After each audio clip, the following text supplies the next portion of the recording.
Welcome to the podcast. This is Paul Finck, the Maverick Millionaire, and this is the Maverick Do It Different podcast, where every week we create difference in your world by helping you understand how to think differently, be differently, do different things to create a different result in your world. And today is no different. You want different ideas, thoughts, viewpoints, ideas, you're in the right place. The Maverick Do It Different podcast is the place to be. So grab a coffee, grab your notepad, and let's get busy. We've got a guest with us today, Tony Schmaltz, man, and he is the Schmaltzist. He is the guy, transformational coach, absolutely speaker, trainer, and ready to do a deep download for you as to how to, well, transform your world. And we're going to be talking about specific niche of all of you. We'll get into that in just a moment. But right now, please welcome Tony Schmaltz. How are you, buddy? I'm doing amazing, Paul. Thanks for having me on today. It's so glad to be here and be able to share with your audience. So great to have you. And we're in that same mantra of helping people and helping people transform their lives. So give me an idea of how do you make that happen? Well, so really, I like to help people find their fears, discover those fears, overcome those fears, find the courage they're looking for to really pound past their limiting beliefs that they've had for so many years of not being good enough or can't do this, can't do that. And it's a killer for so many people out there. And most people don't even realize some of these until you actually start digging into their world. And so we do the same thing with coaches. Coaches is our new found area, and we love helping coaches get over those limiting beliefs and those fears to find the clients they need to have a successful coaching business. Isn't that funny how, and so often there's an old expression, we teach what we need to know best, right? And what you're doing is helping coaches be better coaches. Correct. Exactly right. Exactly right. And it's a blast. It's so much fun. And it's really when you really help people get out of their comfort zones, one of the things, we'll get into this a little later, I'm sure, but one of the things I do with a lot of my clients is at the end of a session, I assign them a Schamltzy task. My last name being Schmaltz and everyone calls me Schmaltzy. So I assign a Schamltzy task. And these are specifically designed to get people out of their comfort zone in a safe way, of course, and unrelated to their business. Because, if you have it in your mind that, I have to do this for my business, you're going to procrastinate it. You're going to let your fear get in the way. But if you do something completely different, like, for example, I'll have one of my clients go walking through a grocery store, walk up to random people and say something like, I am Batman, or just something random that you're going to be embarrassed to do. And they're going to get a weird look. But so what? You get out of that comfort zone and do stuff like that. The rest becomes easy. Oh my gosh. So Schmaltzy task every single day or week, you give them a Schmaltzy task. Yep. And you get them out of their comfort zone in a safe way, or sometimes not so safe, depending on who they approach with a word like that. Anyway, so Schmaltzy, where did that come from? What obviously your name, only there's right. More to it. There's way more to it. And actually, this goes back 26 years now. When I was in high school, I was on an exchange program in Germany, and I was over there for a month. And I was over there, 17-year-old teenage kid, hitting on all the girls and, was good at German, but not great at German. And all the guys over there started calling me Schmaltzy. And I'm like, okay, I just thought they were playing on my last name. I didn't think anything of it. So I went with it. Right. About a year later, my friend from over there comes over and stays in the US with us for a while. And he starts calling me Schmaltzy again, Schmaltzy. And I'm like, man, you keep on saying that. What does that mean? He's like, oh, you didn't know? And I'm like, no, fill me in. He's like, well, because when you were over there, you were so cheesy. Every line you used with the girls was so cheesy, so bad, so horrible that we just started calling you Schmaltzy, because the German definition of Schmaltzy is to be like overly sappy or cheesy, like a joke is cheesy. And so these guys have been calling me this cheese ball for a month, for over a year, because they call me that even after. And I'm like, so 17, 18 years old, I'm kind of offended. I'm like, what? That's BS. And then, fast forward 20 years, when I start becoming becoming a coach and coaching other people, I'm like, okay, what is it really that I can offer that's different? And one night I had a dream about that. that moment of learning what that Schmaltzy meant. And I got up and I'm like, that's it. Schmaltzy, that's me in a nutshell. So I'm going to take a deep dive in this. Hold on. Okay. So you help people get out of their comfort zone, and I get that. Only you help them do it in a cheesy way. To a certain extent, yeah. Everyone's got their inner cheese, their inner sappiness they want to let out, but they're worried about what other people are going to think. I help people get over that fear of worrying about what other people think. So there are two things that come to mind, and one is that when you're cheesy, why does that help us break through, release, whatever it is? What does that do for us, and why does it work like that? Well, I mean, I don't know a good why per se, but I just know that the result is that it makes you uncomfortable, and it gets you pushing through that level of comfort, because you can be on either side. You can stay in your comfort zone and nothing's going to change, or you can get out of your comfort zone and grow for the better. And so I don't have a good reason why or what our body does to do that, but it does. I just know the result is that it pushes you from that comfort zone, and it becomes easier. That was the other thing. This is why I give these tasks weekly, the cheesy schmaltzy tasks, because after you've done 3 or 4 of these, sometimes more, sometimes less, you start, your mind starts going, wow, this is pretty darn easy. I don't have to worry about this anymore. And then everything else in your business becomes easier. You're not afraid to sell anymore. You're not afraid to get on video or on camera.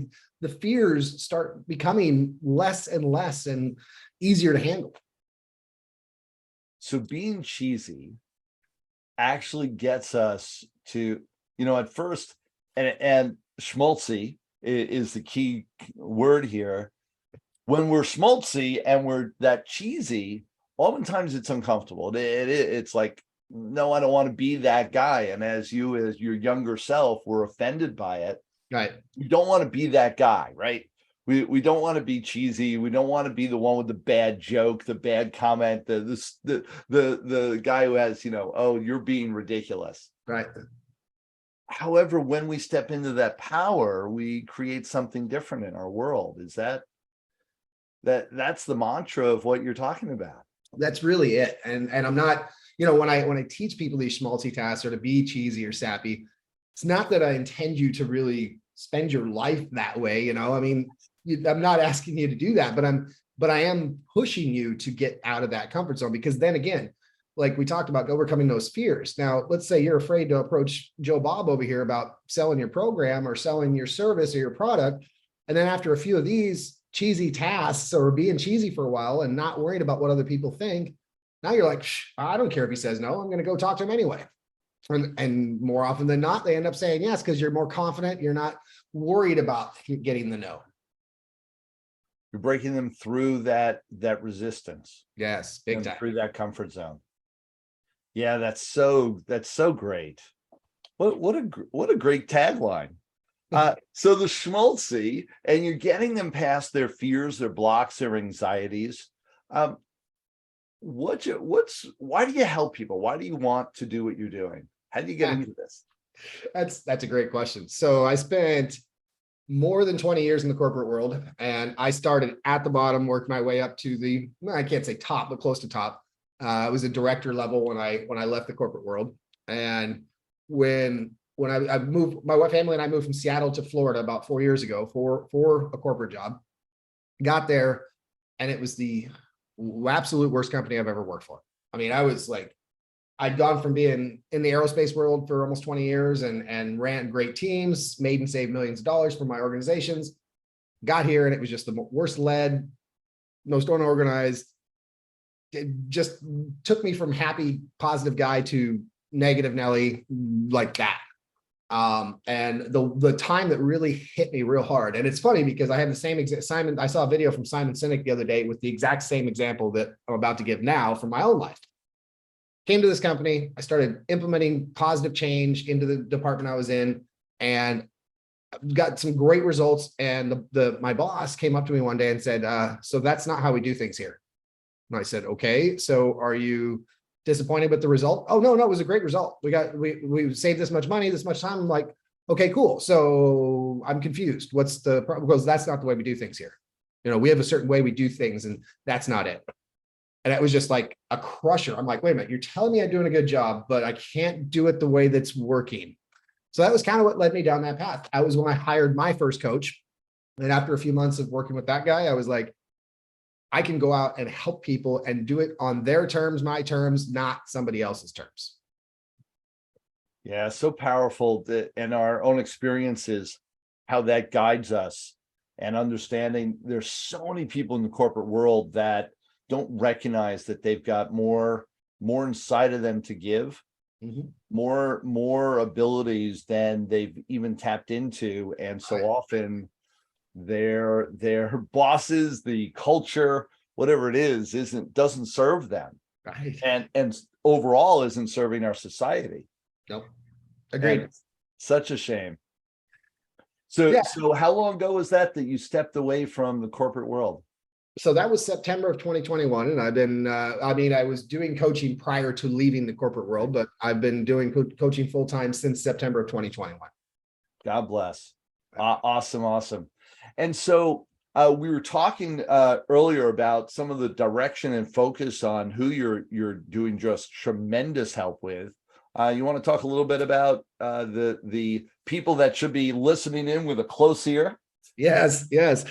So I'm glad you brought this up. So for the first couple of years, well, actually for the first 3 or 4 years of my coaching business, I was really just helping individuals, entrepreneurs, solopreneurs, some network marketers, mostly people that just needed to get out of their own heads. Now, along those lines, I've had my own coaches and every one of them has been great. They've all been, taught me how to be a more powerful coach, with one exception.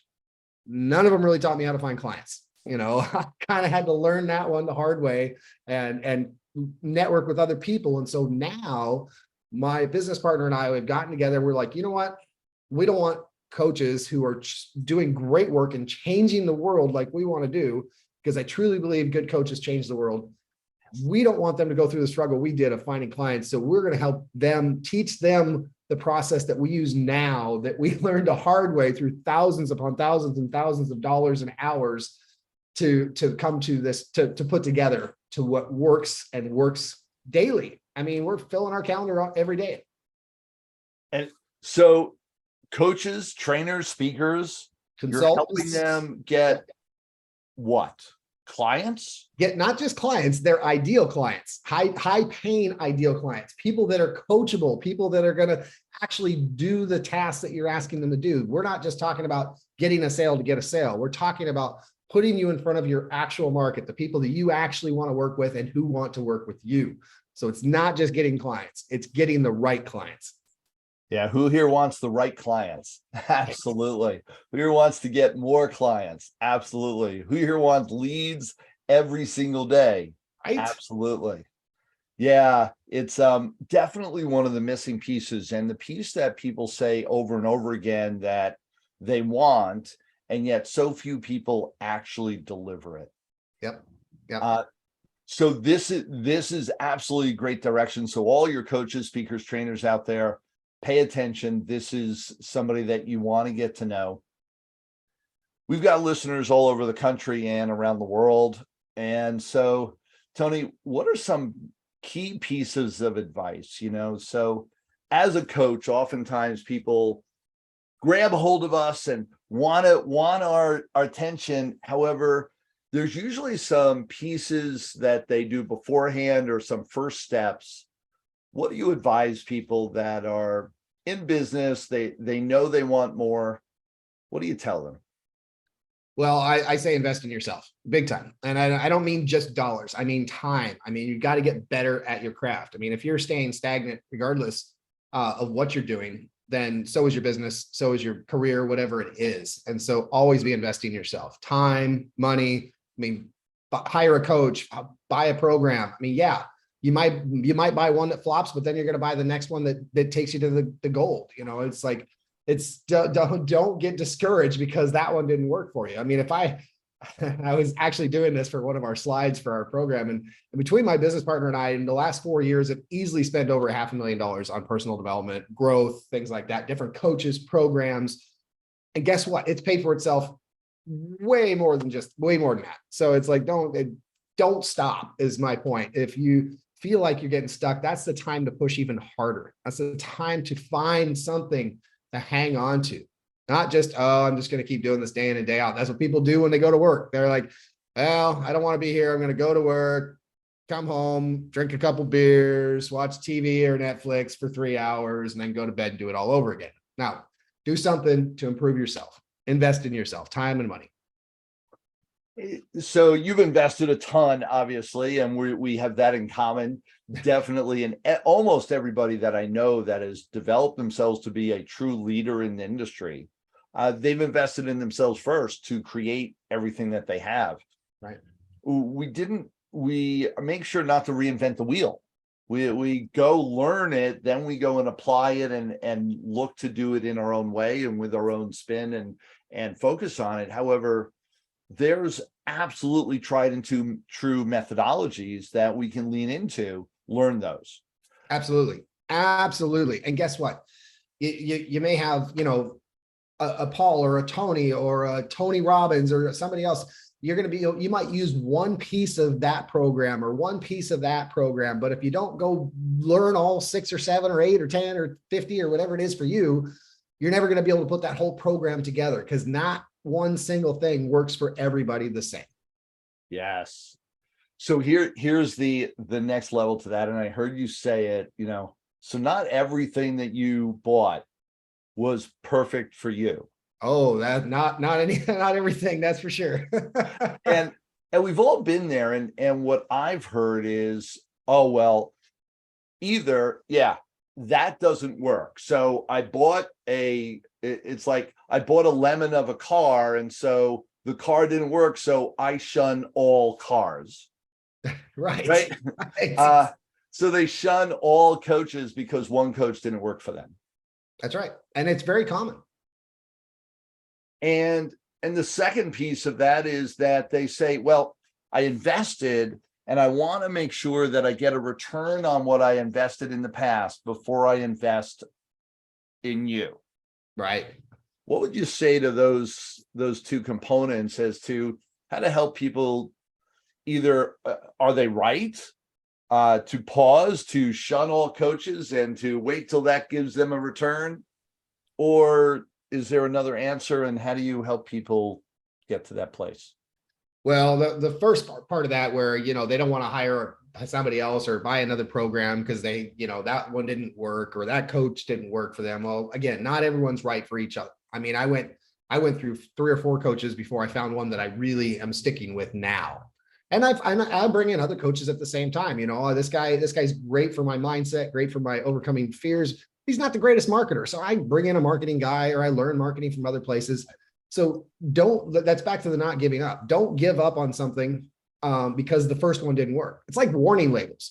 Warning labels on food that you buy. It says, or something, don't stick your finger in this, or don't do that. That's because one person did it. Doesn't mean it's going to happen to you. It doesn't mean that you're that person. So better than that. So don't let that one person that didn't work out for you ruin it for everybody else or for yourself. You're still going to go out there. Yeah. And for those that are waiting for the investment, guess what? You can't wait forever. You still want more. You want things to happen for you. And if it's not happening, something has to change. If you don't change something today, nothing's going to change. That's so profound, Tony. What do you mean? Yeah. Sometimes the obvious isn't so obvious. Right. And to go out there and risk taking another leap of faith, because that's where every one of us, and I talk to people all the time and have the same story. I grabbed hold of a coach and it didn't work out. And so I went and grabbed hold of another one and that didn't work out. And then I grabbed hold of another one and that catapulted me to success. And it's my story as well. And we've talked about this, that I did the same thing. And when we're then in front of other people, new people that are going through this, to give them that advice that, hey, they need to keep looking for the perfect person. Yep. And I will say there's going to be a ton of people that absolutely relate to Schmaltzy. That absolutely like cheese ball. That's my guy. The most Most people can. and it's so freeing once you realize you can step into that with power. Yeah. You can step into that with abundance, and so great. For as they step into it, so absolutely invest in themselves. Anything else that you tell people, like, all right, how do I get to the other side? Well, the one I like to say that really helps people build their confidence and really be happy, not because happiness brings confidence. You know, if you're negative and you're down, then it's so I like to use LSD. No, I don't mean the drug, silly. No, no, LSD. Laugh. All right, from now on, we are just promoting drugs. This is the simplest, easiest way just to move through That's everything right. in life and get to the other side. No, LSD. Laugh, sing, and dance. Laugh, sing, and dance. And I love that. Yeah, if you're down on something, turn on your favorite comedian or some funny movie that you know is funny. But I'm talking about something that has you rolling, like belly laughing down deep. And that's something that you feel like you're gonna pee, you're laughing so hard. It'll boost your mindset, your endorphins will go, you'll feel better about yourself, you'll feel happy. Next is sing. This is one thing when I talk to clients or just people in general, the two things I do when I'm driving. One, either I'm listening to an audiobook, or two, I am belting it out and I am singing. I don't care if the car next to me at the stoplight sees me singing, or I roll down the windows and I sound like, I don't know, a squeaky wheel. It doesn't matter. I'm going to turn on my favorite songs to belt, know all the words and sing it out. Even if I sing the wrong words, doesn't matter. I'm singing them out loud. And then dance whenever you can. My wife and our son is actually embarrassed to bring friends over because we're always dancing in the living room, goofy dancing. So it's my guess is your dance is a little schmaltzy. Oh, big time. Goofy. Yeah. Schmaltzy. Oh, yeah. All right. So I got to ask, your favorite music to listen to? Oh, I love 80s music. 80s music is my thing. Wait. Rock, pop. Rock. There you go. Yeah. I was gonna say, because 80s had a few different genres going on, so we wanted to make sure. Yep. So 80s rock, Yep. God bless what is it? Guitar Hero and yeah, because all my kids got indoctrinated to 80s and 70s rock music, and now that's their favorite. It's so funny, and it's all because of Guitar Hero. But that's awesome. And what is favorite comedian or movie that just makes you belly laugh? Wow. So I don't have many. I don't end up doing that very often. The comedian or I mean, there's a couple, and I try to tell clients to stick with comedians that are cleaner than most, but one of my favorites isn't so clean. And that's so do what I say, not what I do. Is that what we're doing? I mean, it's once you get a better handle on it. So I don't know, not at all. It sounds that way. I know I made it sound that way. But initially, when you're first getting going, you're first getting that mindset and that laughing mindset, it's probably better to stay clean, because when people are cursing or talking about issues, it's usually gets you in a negative mindset. No, Andrew Dice Clay, I always thought, that worked for me. Like that was both cheesy and hysterical all at the same time. And Bill Burr is one of mine. And there you go. He's not, I guess he's not dirty per se. He just curses a lot, but right. And talks controversy. Big time. Yeah. And movies, man, there's a long list of fun movies. I love Caddyshack. I love, there's just, again, that was the first one I thought of. Second is almost any Adam Sandler movie, but just, yeah. Yeah, there's you go, and again, back to I'm the 80s kid, so I love watching the 80s comedies. And I mean, my wife's like, really, 80s again? Yeah, oh yeah. I made sure, Caddyshack was one of those required movies for my kids. You got to understand what the 80s comedy was all about. Yeah, exactly. Yeah, so funny. And it's so great. So often people, I want leads. I want a coach to help me with my business. However, being able to relate to your coach and being able to talk the language that they speak and feed into the person is one of the most important things as you connect with people that are going to guide you. And so I love talking about that kind of stuff with our audience because it really makes a difference. Like, you relate to the comedians that he just mentioned, you relate to the movies that he mentioned, you relate to that whole concept of who Tony is showing up as. This is the guy for you. And that is, we don't talk about it enough in the world as to who your personality is, and to connect with those people that fit with you. Absolutely. And one of the other big pieces I'd love to share with everybody before we move on is that we as people in general, we set impossible goals for ourselves. I mean, impossible goals. And like, we think they're possible, and everyone, all these gurus are teaching us, like, I'll use sales again as an example because it's an easy one. But, you know, somebody says, oh, I'm going to get 10 sales this week. You have zero control over somebody saying yes or no. Zero, none, zero. You can't legitimately hit that. You might hit it, but you can't take the right actions or make the right choices to do that. Now, you can set a goal that I'm going to make 10 sales calls a day for the next week. And then you might get your 10 in there, but at least then you can feel accomplished by hitting a goal that you have control over. Same thing with weight loss. People are like, oh, I'm going to lose 30 pounds in 90 days. Like, you have no control over how fast or slow your body loses weight, but you can go out and do 10,000 steps a day, or go to hit the gym for half an hour. Those are things you can control. So set goals that you can have control over, not ones you don't. Key with their whole life, only set goals. So what I'm hearing is, be careful about setting result-driven goals, set behavior-driven goals. There you go. That's very well put. Yes. Yeah. Big time. Huge.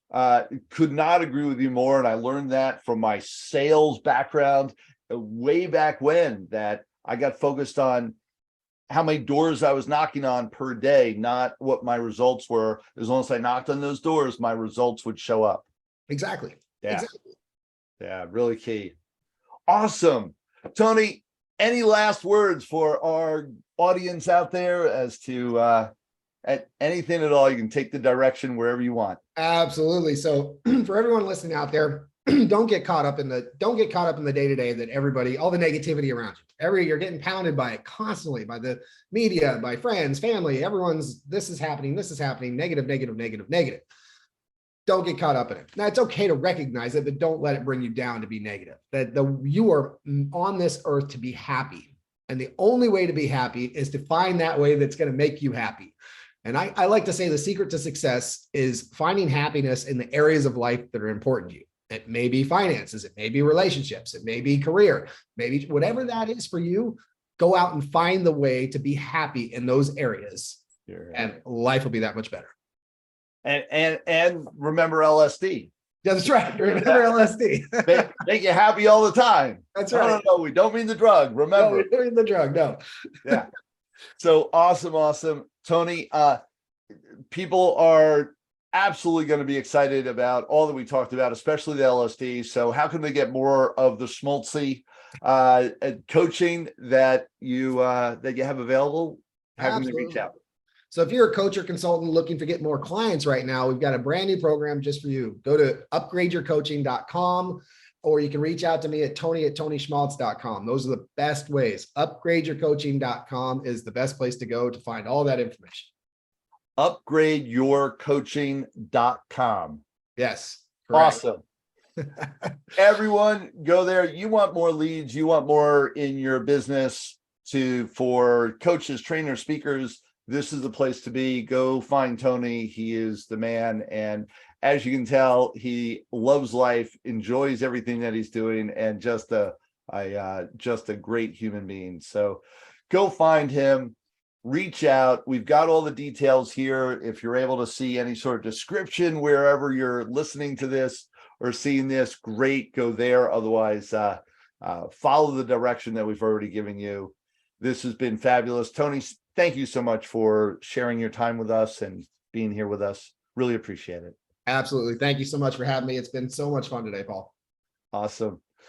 As you know, we're all on this journey together. So continue to listen, continue to be part of this community, the Maverick universe, and continue to listen here at the Mavericks Do It Different podcast. And make sure to share this.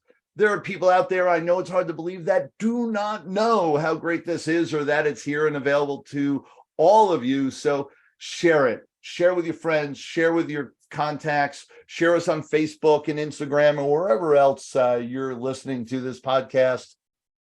And thank you so much. Reach out to me, Paul Finck, the Maverick Millionaire, wherever you can find me. I am here for you. Tag me. I definitely want to speak to you and be a part of your world. This is where we all hang out and do it different. I'm Paul Finck again. Paul Finck, the Maverick Millionaire, with the Mavericks Do It Different podcast. Until next time, everyone. Thanks for being here today. As our gift to you, be sure to go to themaverickuniverse.com where you can download your free copy of the Maverick Manifesto. Until next time, dare to be different. Dare to be a Maverick.